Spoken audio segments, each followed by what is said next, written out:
Olá pessoal, sejam todos bem-vindos a uma série de entrevistas. O nosso bate-papo será com 4 mulheres empoderadas que fazem a diferença em nossa sociedade.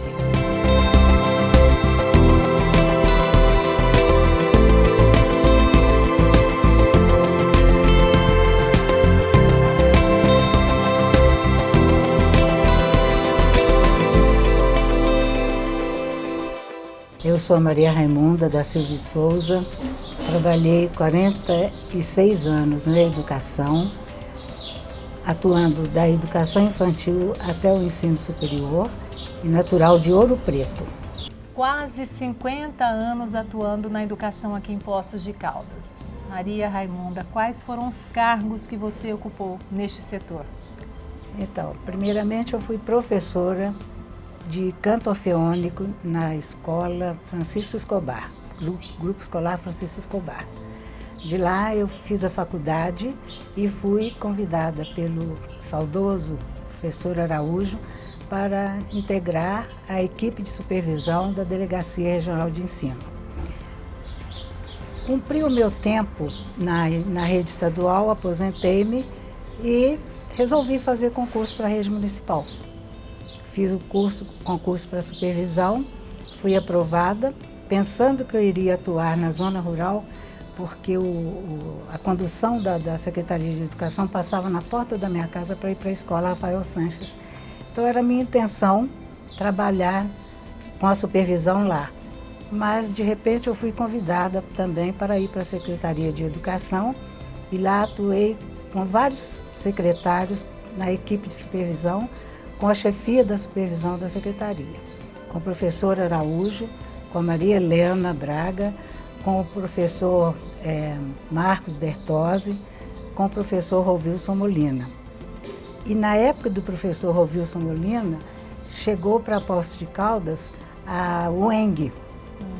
E na procura de alguém que pudesse atuar lá na UENG como supervisora, coordenadora pedagógica, a equipe de Belo Horizonte me convidou para participar do concurso de professores para a UENG.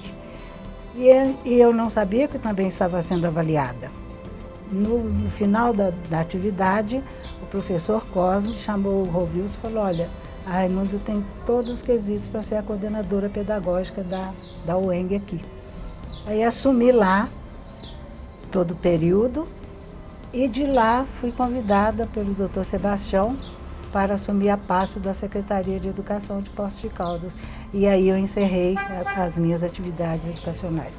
Mas tem um detalhe que eu gosto de colocar para todo mundo, que quando eu vim de Ouro Preto para Poços de Caldas, não tinha vaga, tinha aquela questão de professora adjunto. E não tinha vaga no momento, então eu fui encaminhada para a escola do Charque. A primeira professora que eu conheci lá foi a professora Leonice Jacinto. E de lá eu vim para o Francisco Escobar com a professora de canto. Depois tive um problema de garganta, porque fiquei muito tempo sem atuar cantando todos os dias. E aí eu voltei para a sala de aula. Algum tempo depois fui para a superintendência. Raimunda, você é de Ouro Preto. A tua vinda para Poços de Caldas, como é que foi isso? Ah, adivinha? Me casei com um ouro pretano também, mas o pai dele assumia aqui, tomava conta das propriedades da Alcan, Alumínio do Brasil, e ele veio passar férias aqui com o pai, ele trabalhava em Santos. Veio passar férias com o pai, infelizmente perdeu o pai subitamente aqui, com um infarto, e ele assumiu o lugar do pai. Então ficou morando aqui com a família, e nós namorando à distância, noivando à distância, casamos e eu vim para cá. E estou lá no alto da Serra do Selado há 52 anos. Raimunda, me fala uma coisa, toda essa tua trajetória, desde lá da infância até hoje, você sofreu algum tipo de preconceito por ser negra ou não? Olha, uma coisa só que eu percebi que era, mas não dei confiança. Porque quando eu cheguei para aqui, eu sentia muito frio, eu achava que o clima daqui muito frio em relação ao Ouro Preto. Lá é frio também, mas aqui eu sentia muito mais frio. Aí passando numa das lojas ali do mercado, do lado de fora do mercado, tinha uma loja de confecções lá, e eu vi um casaco de veludo maravilhoso. Apaixonei com o casaco, fui perguntar o valor do casaco. A pessoa que me atendeu simplesmente, é tanto, mas um preço absurdo. E com aquela cara? Com aquele jeito, eu quis entender que fosse, devia ter pensado, para eu adquirir, não sei se por causa da falta de verba ou se por causa da cor. Mas foi a única coisa que eu me lembro aqui de ter. E o que você fez? Agradeci e saí. A única vez que você... A única vez que eu senti isso, assim, sabe? Assim, uma desvalorização do ser. Da parte dela, né? Raimunda, mas e hoje? Como é que você vê todo esse contexto dessa desigualdade racial no Brasil, hoje, no mundo? Eu sinto isso para as pessoas que sofrem, chegam a perder vida por causa de cor de pele, né? Eu acho que isso é uma aberração porque nós somos um. O branco, o vermelho, o pardo, tudo que um tem, o outro tem. A criação divina foi unânime. Ela não fez diferença em criar o ser humano. Então eu fico muito triste quando vejo as pessoas passarem por isso. Raimunda, como que você analisa, observa as pessoas que estão à frente de movimentos, principalmente de movimentos contra o racismo? Você acha, na sua opinião, que elas estão no caminho certo? Eu acho que existe algum exagero, porque eu imagino sempre que violência gera violência, né?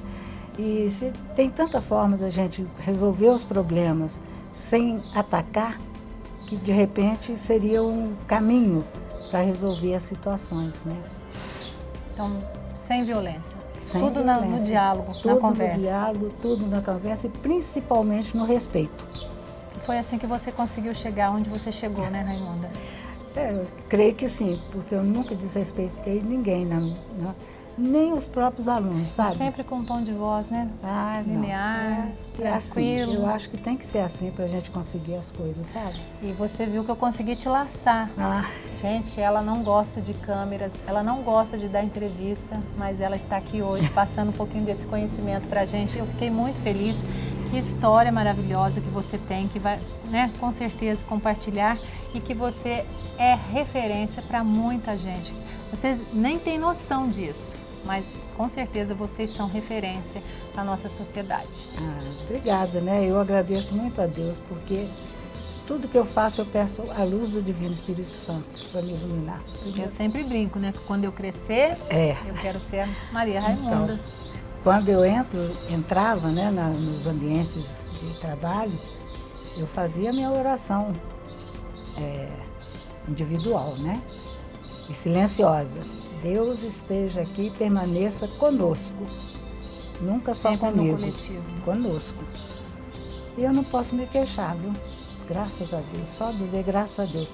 Ainda moro no lugar que tem apelido de graças a Deus. O que eu quero mais? Tudo certo. Raimunda, muito obrigada pela sua participação. Você agregou bastante com essa entrevista sua linda.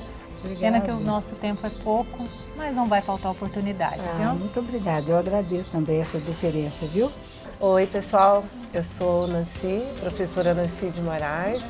Sou formada em Pedagogia e Letras, com pós-graduação em Educação e trabalho na educação há 39 anos. A Nancy já se apresentou e vai participar do quadro Que História. Nancy, que não é de Poços de Caldas, você vem de onde, Nancy? Eu sou natural de São Paulo, capital. Como é que foi a sua inserção na educação? Minha família, eu vim de família muito humilde, né? Meu pai era pedreiro, minha mãe empregada doméstica, mas sempre deram muita importância para a educação, né? Então eu vim para Poços de Caldas e na época que eu vim, era muito difícil você conseguir uma escola pública, não tinha vaga. Aí eu consegui uma bolsa de estudo no Instituto Educacional São João da Escócia e estudei lá, né, com bolsa de estudo. Quando eu terminei o ensino fundamental, eu fui para o Colégio Pio XII também com uma bolsa de estudo. Depois, para a faculdade, Eu fiz o crédito educativo, que era uma modalidade que estava surgindo na época, aí eu consegui fazer a minha faculdade, assim, quase todo o meu estudo foi através de bolsa. Ou seja, você era ótima aluna. Eu tinha de ser. Tinha que ser? Né? Eu não tinha de outra ser. opção? Não tinha opção, porque se eu pegasse uma recuperação, se eu não tivesse boas notas, eu perderia a bolsa. Então eu sempre tive que me dedicar muito, eu sempre tive que me esforçar muito para manter essa bolsa que eu tive, né, que eu consegui desde o fundamental. Nancy, naquela época, quantas pessoas negras estudavam junto com Nossa, você? muito poucas. Quando eu entrei no São João da Escócia, nós éramos em 4 jovens, crianças e depois adolescentes, né? No Pio 12 já tinha um número um pouquinho maior, eu já tinha colegas. Na minha sala, quando eu estava no São João da Escócia, só tinha eu de negra. Isso incomodava você de alguma forma? Não te preocupava na época? Me preocupava. E aconteceu um fato muito interessante comigo. Eu tenho uma admiração muito grande pelo professor Arinos, que quando eu entrei lá, ele me chamou numa sala e conversou comigo. Eu estava na 5ª série. E aí ele me falou, Nancy, como que você se sente aqui? Porque ele sabia, né? Eu era, na minha sala, a única negra. E ele me perguntou, né, como que eu reagiria se os meus colegas me chamassem de negrinha, mas ou isso alguma não coisa assim. Não acontecia? Não aconteceu. Mas ele me perguntou, assim que eu entrei. Aí eu falei pra ele, olha, normal, né? Eu sou negra mesmo. Depende de como eles forem falar comigo, vai ser a minha reação. Mas nesse momento eu acho que é normal. Você era boa de briga ou não? Não, eu sempre fui da paz. Tranquila? Eu sempre fui tranquila. Eu acho que meus argumentos sempre foram mais a palavra. Né? Quando eu terminei o ensino médio, o meu pai ficou muito preocupado comigo, né, para arrumar um trabalho. E eu sempre fui muito dedicada aos estudos, então todo mundo achava que seria muito fácil para mim. E quando eu procurei meu primeiro trabalho, tinha uma loja em Poços que tinha um cartaz precisando de meninas para trabalhar no escritório. E um amigo do meu pai conversou com meu pai e falou para meu pai, fala com a sua filha, ela terminou o curso de contabilidade na época que eu tinha terminado. Aí eu fui lá, eu entrei na loja e ninguém me respondia. Eles iam passando, fala com fulano, fala com cicrano, fala com Beltrano. Aí ninguém respondia. Até que uma pessoa falou para mim, não tem mais a vaga, já foi preenchida. Só que esse papel pedindo uma moça para o escritório ficou muito tempo lá, meses depois que eu saí. Aí quando eu resolvi escrever um texto, eu fiz um texto jornalístico, pedi para publicar no jornal. E esse texto deu uma repercussão muito grande em Poços de Caldas, deu uma repercussão muito grande. Na época era o Eduardo Paiva, ele tinha um programa na rádio e ele leu a minha crônica na rádio e causou um grande rebuliço dentro da cidade. E aí eu passei a ser assediada pelas pessoas, me procurando para saber o que eu pensava.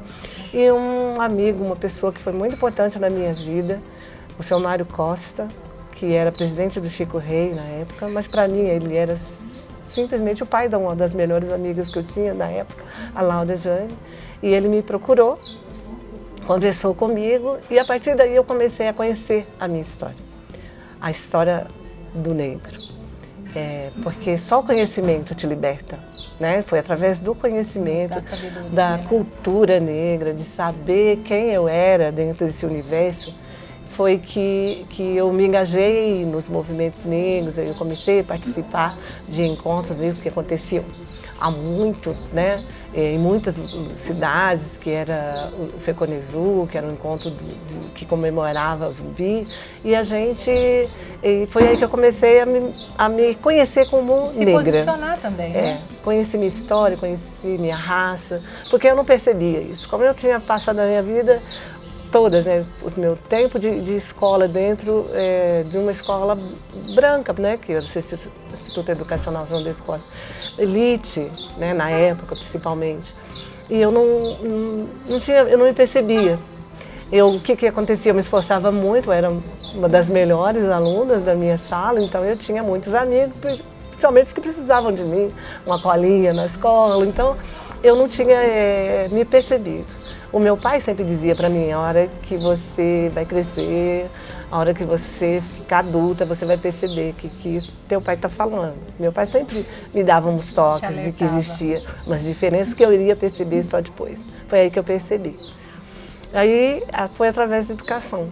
Quando eu fui para a faculdade, eu passei a escrever textos, eu passei a me posicionar. Depois da faculdade, você começou a dar aulas em escolas públicas ou particulares? Escolas públicas.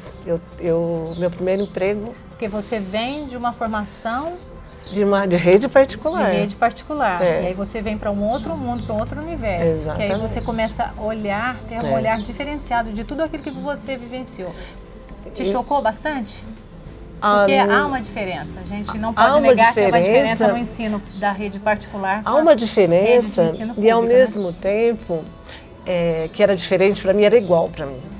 Porque eu sou uma pessoa, uma pessoa criada dentro de um regime de humildade, que a gente tinha que partilhar com os irmãos, de que a roupa que não servia para mim poderia servir para o outro. A gente vivia assim, em casa, minha mãe trazia uma fruta, ela dividia para nós quatro, nós éramos 4 irmãos, então nós aprendemos assim. Quando eu chego na escola pública, eu me sinto muito à vontade também, muito feliz também. E fez a diferença também. Em quais escolas você atuou? Em Poços de Eu Caldas? comecei trabalhando no João Eugênio de Almeida, depois eu fui para o Polivalente, onde eu fiquei 23 anos. Foi a minha história praticamente, onde eu aprendi a ser a profissional que eu sou, aprendi errando e acertando, aprendi com as pessoas que passaram pela minha vida, que foram muitos colegas, muitos diretores que fizeram diferença para mim. Então eu aprendi convivendo, né, com essas pessoas. E levo isso assim, acho que eu não sou feliz em um outro ambiente que não seja hoje educação. Você é assim, realizada, né? Sou. Completamente. Eu até estava comentando agora que faltava só um lugar que eu não tinha passado pela educação, que era a educação infantil. E hoje eu estou trabalhando na educação infantil, né, no SEI Maria do Rosário Bastos, no anexo. Tenho aprendido muito com as crianças, com as famílias, com as professoras, com as ADIs, com os auxiliares de serviços gerais. Eu aprendo muito com as pessoas que estão ao meu redor. Então, assim, eu sou muito feliz. Se alguém perguntar para mim se eu onde eu gostaria de começar, eu gostaria de começar onde eu comecei. Eu comecei tocando sininho lá na escola João Eugênio, avisando os pais, na educação mesmo. Avisando os professores que eles tinham que ir para a sala. Foi ali que eu comecei. Então, assim, se eu tivesse que escolher um lugar que eu escolheria a educação, onde eu sou feliz. Nancy, que história. Você está de parabéns. Eu acertei a mão quando eu escolhi você. Você tem muito para nos ensinar e repassar todo esse conhecimento para a nossa sociedade, viu? Muito obrigada pela sua participação. Agradeço a oportunidade. Com certeza outras oportunidades vamos nos falando. Agradeço a oportunidade, é sempre bom a gente falar, principalmente para quem trabalha na educação. Né? Valorizar os professores. Valorizar os profissionais da educação, que são os grandes profissionais, os que fazem a diferença, principalmente nesse momento que nós estamos vivendo de pandemia, onde os educadores tiveram que se recriar. Né? E quando eu falo educadores, eu falo de todos que estão dentro da escola. Do portão para dentro, fazendo um trabalho generoso, um trabalho competente, um trabalho que com certeza faz a diferença, como fez a diferença na minha vida, os professores que eu tive. Olá, eu sou Lúcia Vera, ativista do movimento negro, mestre em cultura popular pelo MINC e arte educadora. O meu bate-papo agora é com a Lúcia Vera. Eu tenho uma honra, muita satisfação e alegria de entrevistá-la, porque ela é rica em conhecimento e fomenta a nossa cultura aqui em Poços de Caldas. Lúcia, vamos falar um pouquinho lá atrás, de quando você era mais criança, jovem, né? Quando você começou a entender um pouquinho da sua condição de ser negra.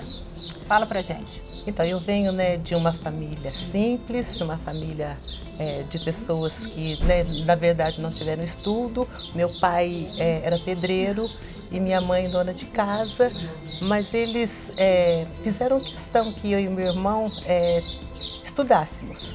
E eu, na verdade, fiquei devendo isso para os meus pais. Eu sempre gostei muito de dança. E então, assim, na minha juventude, eu conheci uma professora de teatro e a professora de balé, uma me levou para a outra. E isso foi através do SOS. Na época, nós fazíamos teatro e essa professora do teatro, ela me arrumou uma bolsa para participar do balé. E aí, nessa época, então, eu comecei, né, a interagir ali com as pessoas da parte cultural mesmo, dessa cena cultural de Poços de Caldas. E no balé eu não me reconhecia, né? Assim, essa menina era uma menina negra e era a única. Isso lá nos anos nos anos 70, né? 70, finalzinho de 79, 80. E eu fui conhecendo, né?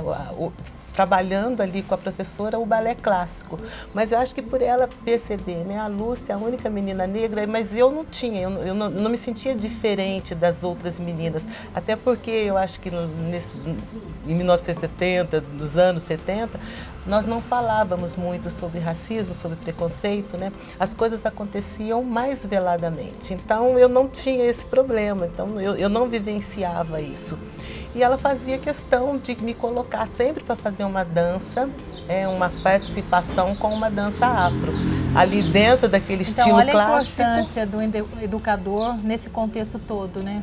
Exatamente, eu acho que isso... De igualar todo mundo mesmo, dessa igualdade, né? Isso faz toda a diferença, né? E hoje, inclusive, nós falamos no sentido a igualdade, nós buscamos a equidade, né? Então, assim, eu hoje, enquanto arte educadora, procuro muito fazer esse trabalho, né? E a dona Itália, a professora de balé se chamava Itália Cacciatori, era uma italiana brava, né? E a gente olha a ponta, a gente tinha que fazer tudo muito certinho. E então eu já fui me reconhecendo ali. Eu adorava quando ela me colocava para fazer aquela dança afro, apesar de não ter nenhum conhecimento. Eu não tinha nenhuma vivência da cultura, né? Dentro dessa cultura, da cultura africana. Na época eu estudava em escola particular, meus pais, dentro da simplicidade deles, né? Eu estudei no Colégio Pio XII e depois estudei no Jesus Maria José. E aí, voltando para contar um pouquinho do que eu fiquei devendo dos meus pais na época, enquanto os meus estudos, eu parei de estudar no 8º ano, na 8ª série naquela época, né? Na 8ª série. E eu queria dançar, então, o meu prazer, o meu gosto até hoje, eu gosto muito de dançar, então a dança para mim é aquilo que me extravasa. Se eu estou triste eu danço, se eu estou feliz eu danço, se eu estou com fome eu danço, e tudo para mim a dança, ela me completa muito. Então, eu fui para Campinas fazer um curso de dança e daí em diante eu fui trabalhar com balé. Então, assim, nas cidades aqui da região, Caldas,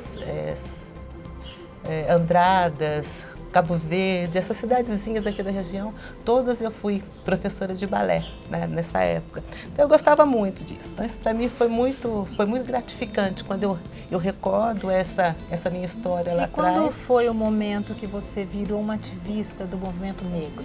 Então, também através da dança, né? Eu chego conheço o Chico Rei através da dança, recebi um convite para participar, fazer um número em uma festa que estava acontecendo lá. E aí, quando eu cheguei naquele lugar, eu falei, pai, é diferente do que eu estou acostumada, né? Porque eu não tinha essa convivência com pessoas pretas. É lógico, com a minha família, mas assim, aquele cotidiano social não fazia parte dos meus dias. E quando eu chego no Chico Rei, eu vejo, né, assim, né, aquele monte de pessoas, né, pretas, iguais a mim, e eu já achei assim totalmente diferente, porque é diferente. E até hoje, quando eu vejo, se eu remeto hoje, aquela história do eu cheguei no Chico Rei e vi aquele monte de pessoas pretas, hoje, por exemplo, quando eu vejo, a gente vai participar de uma live e eu vejo um monte de rostos pretos ali na tela, pra gente é diferente, sabe? Assim, é um reconhecimento enquanto pessoas que são, sabe, são os meus espelhos. Né? Exatamente. Então, aí o Chico Rei, aí eu já comecei a participar das atividades do Chico Rei, e na época nós tínhamos uma boate que chamava Zazueira, né, e todos os domingos os jovens se encontravam ali para dançar aquelas músicas deliciosas, né, nos anos 70, 80 ali. Então, eu comecei a participar enquanto ativista e fui conhecendo um pouco mais da história. Aí tínhamos ali, né, Chamário Benedito Costa, a Maria José de Souza Tita, que são pessoas importantíssimas. Eu tenho outras, se eu for falar são muitas, mas essas três eu gosto muito de falar, inclusive, que aí tem a tia Célia, que são pessoas que participaram efetivamente, né, da minha formação enquanto essa mulher preta e que se sente ativista. E isso faz toda a diferença, né? Nos dias que a gente vive hoje, né? Assim, atualmente, né? Faz muita diferença, até porque como agora eu trabalho com arte e educação, quando a gente chega no ambiente escolar, por exemplo, e a gente vê meninas que se sentem representadas por nós, porque na verdade a maioria dos educadores, quando a criança chega na escola, a maioria dos educadores, né, são pessoas brancas. Então essas crianças, elas não se sentem representadas, né? Elas não se sentem representadas no seu cabelo. Eu hoje em dia, eu me sinto, eu digo orgulhosa, mas não no sentido pejorativo da palavra, não. É orgulhosa quando eu na rua, uma criança me chama, ô tia, olha, eu fiz uma boneca com você, olha, eu parei de alisar o meu cabelo porque você falou que, né, é bonito, o nosso cabelo é bonito. Então essas crianças, elas precisam ter, né, essa representatividade, se sentirem espelhadas, e é isso que nós fazemos, né, levar esse trabalho para a educação. E você consegue transmitir isso e as pessoas conseguem captar essa mensagem? Eu tenho ficado muito feliz com isso, porque eu percebo que a gente tem conseguido fazer a diferença nesse sentido, né? A gente tem conseguido mostrar para as pessoas, né, a beleza do ser negro, a beleza do ser preto. E porque dessa representatividade, a gente avançou? Ou você acha que a gente precisa avançar mais? Precisamos avançar, eu acho, muito mais, né? Eu acho que nós já tivemos ganhos. Dentro desse, se formos contextualizar tudo, eu acho que pequenos, mas já tivemos. E aí, no sentido de fortalecimento mesmo desse movimento, eu acho que é a Lei 10.639, que é a lei que fala da aplicabilidade, né, do ensino da história africana e indígena nas escolas. E eu acho que é isso que vai fazer a diferença, né, para que os educadores, que eles também possam ser capacitados de verdade para fazer com que essa lei ela seja efetivada. Uhum. Né? Lúcia, muito feliz por você ter aceitado mais esse desafio, porque eu já estou acostumada a entrevistá-la, mas a cada entrevista eu descubro algo diferente que aconteceu na sua trajetória de vida. Com certeza só vem agregar na minha carreira. Eu que fico muito feliz sempre em falar com você. Você sabe que eu tenho um carinho enorme, né? Tanto por você, Ludmila Pessoa, você, Ludmila jornalista, e por esse respeito que você sempre teve, né, comigo, com o meu trabalho e com o que eu faço no sentido de mostrar para as pessoas, né? Então, quando você faz isso para mim, você não está fazendo só para mim, você está fazendo para muitos outros que virão atrás de mim, que em algum momento vão poder assistir, vão poder ver isso que nós estamos falando aqui hoje. Que linda, você é uma mulher empoderada e você nos representa muito bem. Que Gratidão, história, né? Gratidão, eu fico muito feliz em poder ter esses momentos com você. Meu nome é Eliane Cristina Oliveira, sou professora de língua portuguesa há 42 anos aqui em Poços de Caldas, mas eu vim de São Paulo e me estabeleci nesta cidade que hoje é a minha segunda naturalidade e sou feliz aqui. Estou aqui com a professora Eliane, professora de português, foi minha professora e minha referência para eu ser a jornalista que me tornei hoje. Fico muito feliz em entrevistá-la pela primeira vez. Seja muito bem-vinda. Eliana, você é paulista, saiu de São Paulo aos 18 anos e veio parar aqui em Poços de Caldas. Como é que foi essa história? Sim, na verdade eu tinha prestado vestibular da FUVEST, tinha sido aprovada E de repente a minha mãe decidiu mudar-se para cá por influência da minha irmã. Naquele momento eu não gostei muito, eu me senti expulsa obrigatoriamente da cidade, né? Onde eu tinha pretensões de fazer o curso de letras. Mas aí tudo se encaminhou para que eu prestasse vestibular novamente aqui em Poços de Caldas. Fui aprovada numa boa classificação na época e assim eu tive o prazer de ser aluna de Vânia Baldini, a pessoa que eu tenho por referência. E como já eu tinha me formado no magistério, então eu comecei a lecionar e tive algumas pessoas que me influenciaram. Positivamente, claro. Uma delas, a Maria Raimunda, que é uma pessoa por quem eu tenho uma admiração profunda, e Dona Olga Monteiro, que foi minha supervisora no Dom Bosco, e além de tudo isso, alguns colegas que foram significativos na minha carreira.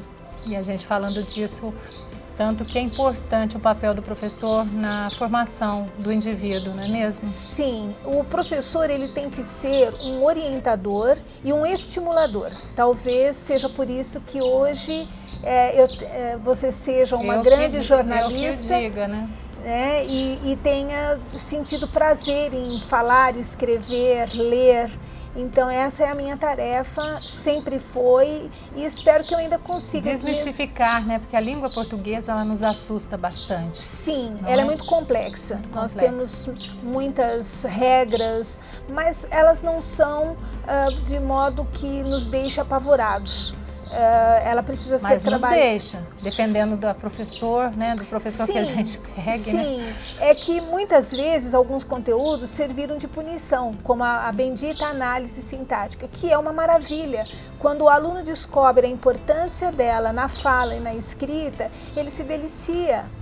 Né? E acredito que com você tenha acontecido isso. E como que é? Porque assim, a gente, eu tive vários professores, você também tem as suas referências, sim, mas você encontrou um caminho diferente em dar aulas. Como é que foi isso? Você se espelhou em alguém, teve uma referência em alguém para você trazer isso para a prática? Olha, na verdade não, porque a minha família, da parte da minha mãe e da parte do meu pai, não tem nenhum professor. É que eu estou dizendo isso, gente, porque as aulas delas são deliciosas. Eram, né? Porque agora você se aposentou, né? Eu continuo dando cursos de atualização para concursos. E as pessoas ainda gostam, né? Porque me chamam para dar essas aulas. E eu fico muito feliz por isso. Mas em relação à influência da família, eu não tive. Eu sempre acreditei naquilo que nós chamamos de vocação. E eu nasci com a vocação para ser professora. E a minha mãe falava fluentemente o espanhol. Meus avós, por parte de mãe, eram espanhóis. E eu achava a língua linda e tem muita relação com a nossa, né? Então, isso me fez ter a determinação de fazer o curso de letras e prosseguir como professora. Eliana, agora falando um pouquinho sobre preconceito. Desde lá da sua infância, você que vem de uma escola pública, depois você teve que enfrentar uma sala de aula, você enfrentou isso na prática? Algum tipo de preconceito em relação à sua cor? Enquanto criança e adolescente, não. Foi logo depois que eu me tornei professora e numa das escolas onde eu trabalhei, o preconceito veio por parte de um aluno, dos pais e da direção da escola.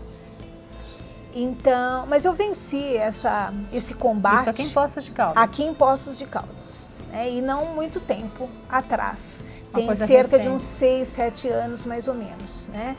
Mas eu tive assim um apoio incondicional da Lúcia Vera, do pessoal do Chico Rei, que eles são maravilhosos, mais alguns amigos, e também não fiquei quieta. Eu processei, o estudante era maior de idade, né? Ele foi processado e teve que pagar a pena determinada pelo juiz, né? E também eu fiquei muito constrangida dentro da escola, porque eu nunca imaginei que a própria direção da escola apoiasse os pais e o aluno. Mas não foi motivo para eu me desesperar. Foi uma batalha vencida e hoje eu sou uma pessoa feliz que continuo sendo, fui, né? Mas que tristeza a gente ter que ouvir um relato desse, né? Sim. Uma coisa que aconteceu tão recente, Sim. né? Sim. E saber, né, que o preconceito existe de forma velada ou escancaradamente, né? Em algumas na minha situações. família, a minha mãe era branca de olhos verdes, o meu pai era mulato, o meu avô era preto e nós nunca tivemos esse preconceito dentro de casa, porque nós sempre nos encarávamos como seres, pessoas, independentemente da cor. A cor não é motivo para deixar uma pessoa menor, maior, melhor, não. A cor, ela é apenas uma forma de você mostrar as etnias que nós temos no nosso país e que são lindas. O meu filho é um moreno claríssimo, meu marido é claro, mas isso não altera em nada a condição humana. E hoje, como que você analisa o nosso cenário, essa desigualdade racial que existe não só no Brasil, mas como em todo o mundo? Olha, eu acredito que as pessoas ainda precisam crescer muito como seres humanos. E diante desse cenário que é lastimável, né, ainda existimos nós que podemos contribuir para que desapareça esse preconceito. E quando a gente fala de movimentos, de pessoas que estão lutando contra o racismo, você acredita que eles avançaram ou precisam avançar ainda mais? Ou tem que ser através do diálogo? Porque a gente vê muita discussão, muita briga. Como que você analisa tudo isso? Houve avanço, sim, mas eu entendo que cada um precisa, dentro de si mesmo, buscar essas mudanças.